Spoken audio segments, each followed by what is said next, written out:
Hello and welcome to the Mr. Brown podcast, where I reflect on my journey as an early career teacher, with a special focus on mental health. I am your host, James Brown.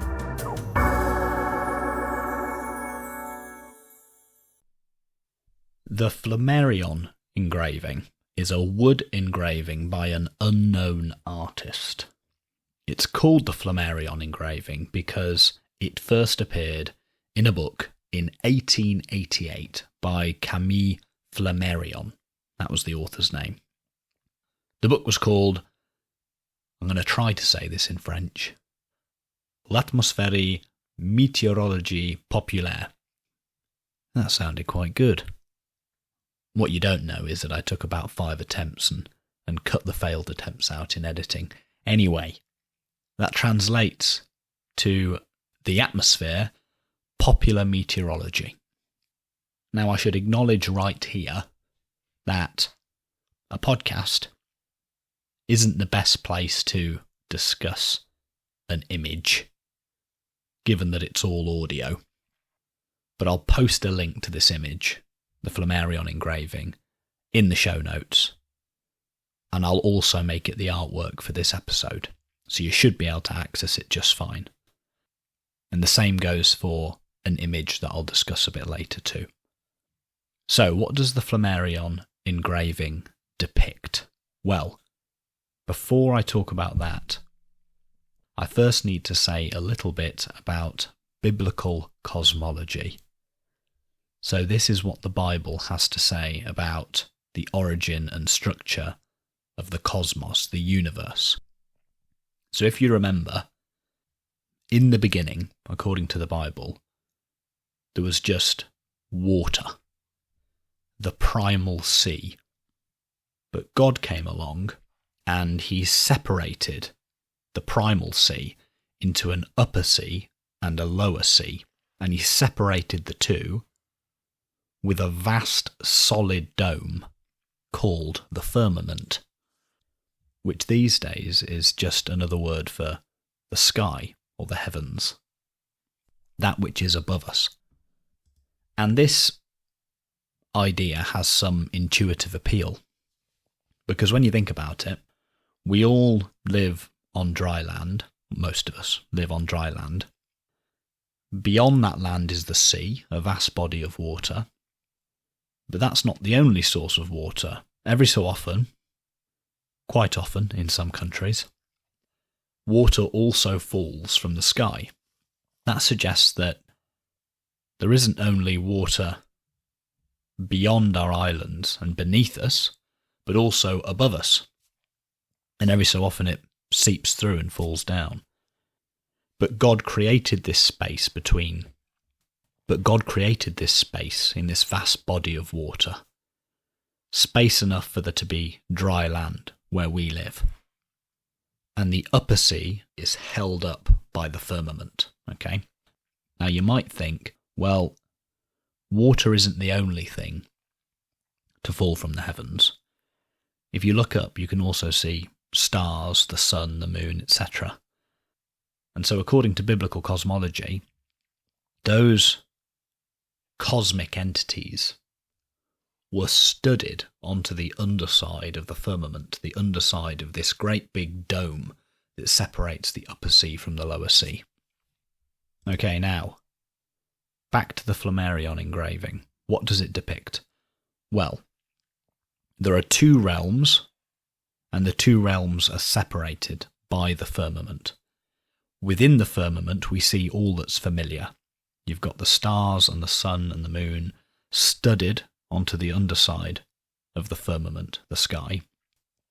And then beneath it, you can see dry land, fields, trees, towns, etc. Beyond the firmament, however, is, in a nutshell, chaos. There is water and clouds and flames and cogs and wheels, and generally the unknown. So we have these two realms, the familiar and the unfamiliar, separated by the firmament, the sky. But that's not all we see in the Flammarion Engraving. There is also a character There's a man dressed in long robes, holding a staff in his left hand, and he's kind of on all fours, and he's lifted up the firmament, and he's popped his head and his right arm out into the unknown. So he's lifted up the firmament, as you could imagine lifting up the bottom of a heavy curtain to reveal the chaos that's beyond. It's a really quite amazing image. Now, you may be thinking, this is an education podcast, and while it may be interesting to learn about the Flammarion engraving, what on earth does it have to do with education in particular? Well, before I answer that question, I want to discuss another image, one with which you may be more familiar. It is called the Learning Zone Model. Again, I'll post a link to this image in the show notes, but I'll describe it here as well. So you'll typically see it as 3 concentric circles. The innermost, smallest circle is usually green and labelled the comfort zone. The middle circle is usually orange and labelled the learning zone. And then beyond that, you have the outermost circle, which is usually red and labelled either the panic zone or perhaps chaos. Now, the learning zone model is based on Vygotsky's zone of proximal development. So very briefly, the zone of proximal development is the distance between what a learner is capable of doing on their own and what they can do supported. So returning to the learning zone model, those 3 concentric circles, in our comfort zone, that's the innermost circle, things are familiar to us, okay? People, environment, activities, etc. In our comfort zone, we are comfortable and we don't have to take any risks. It gives us space to reflect and to make sense of our experiences. But it does not offer us many opportunities to learn and to develop. To learn and develop, we need to move beyond our comfort zone. And once we're beyond our comfort zone, we move first into the learning zone, the zone of proximal development. This is where we can take risks that are calculated and manageable, but which lead to new discoveries. And beyond the learning zone is, like I said, the panic zone. That's just chaos. Learning in the panic zone is difficult, as it's usually inhibited by a sense of fear. Someone who's in the panic zone might say that they are completely out of their depth or in over their head. And if you're afraid, your working memory is quickly overwhelmed, which makes learning very difficult indeed. But between the comfort zone and the panic zone, there's this Goldilocks zone, the learning zone, the zone of proximal development. That's where we can learn. Now, hopefully it's easy enough to see what the learning zone model has to do with education. But what does any of this have to do with the Flammarion engraving? Well, I think if we compare the 2 images, the learning zone model on the one hand, so those 3 concentric circles, the innermost being the comfort zone, the middle circle being the learning zone, and the outermost circle being the panic zone, if you compare that image to the Flammarion engraving, certain similarities start to jump out at you. So in the Flammarion engraving, within the firmament, there's everything that's familiar. There's dry land. There's the sun and the moon and the stars and the sky. There's everything that's known. And beyond the firmament, there is fear and panic-inducing chaos, okay? And in the middle, we have our character. This man who has poked his head under the firmament into the unknown. And I would say that he is occupying the learning zone. Most of him is grounded in what he knows. It's still inside the firmament. But some of him, in particular his head, is beyond the firmament, looking out into the unknown. He is in a position where he can learn something and make new discoveries. And to see something, to experience it, is in a way to know it. To see something and put a name on it is to turn it from the unknown into the known.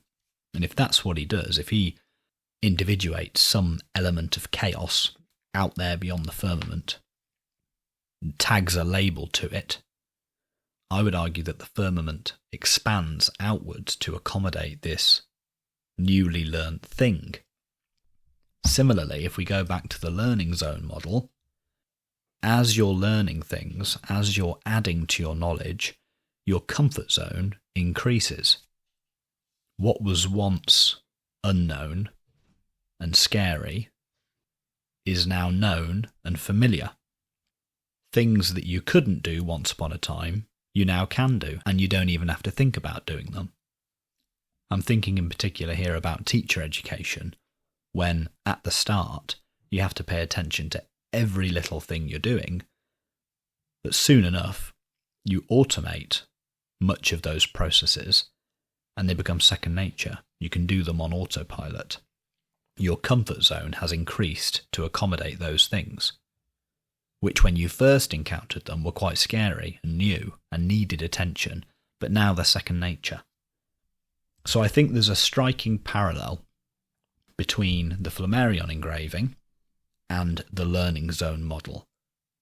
That said, I prefer the Flammarion engraving. Why is that? Simply because the Flammarion engraving involves a person. And learning is something that people do. It doesn't happen on its own in abstraction. And the presence of this character, this man in the Flammarion engraving, encourages us to ask, why has he stuck his head out beyond the firmament into chaos? What motivated him to leave behind what was familiar and to confront the unfamiliar? In the learning zone model, by contrast, there is no character, there is no person. It's just three abstract concentric circles, and so we aren't encouraged to ask that fundamental question. To put it another way, the question is, why would anyone want to learn anything? And I think that's a fundamental question that teachers need to ask themselves on a regular basis. In fact, for each and every lesson they plan to teach, why would my students want to know what it is I plan to teach them today? If I can't answer that question, then I can't possibly give them a reason to learn what I want to teach them.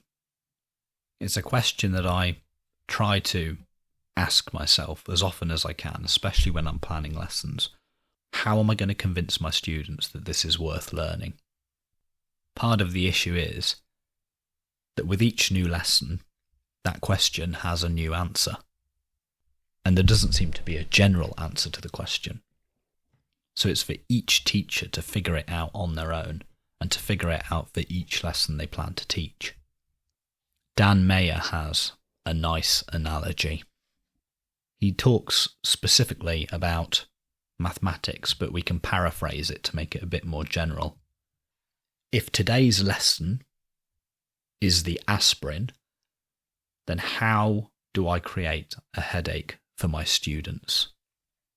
How can I motivate them to travel beyond what they already know, to lift up the heavy curtain of the firmament and to stick their head out into the unknown and confront the unfamiliar, grapple with it and turn it into the familiar? And I'll leave you with that question. This episode took around 3 hours to produce, which is about average, and I usually produce 2 episodes a month. If you enjoy the podcast and you think that that work is worth at least the price of a coffee, £2 or £3, then please consider becoming a patron and helping cover the financial cost of producing the podcast. which as it stands is around about £14 a month. Any contribution would be greatly appreciated. If you enjoyed this episode, please spread the word in person and on social media. You can follow me on Twitter at Mr. BrownPod or email mrbrownpod@gmail.com. Please subscribe, rate and review in your directory of choice. Please also consider becoming a patron at patreon.com/Mr. BrownPod and helping me cover the cost of producing the podcast. Thank you and talk again soon.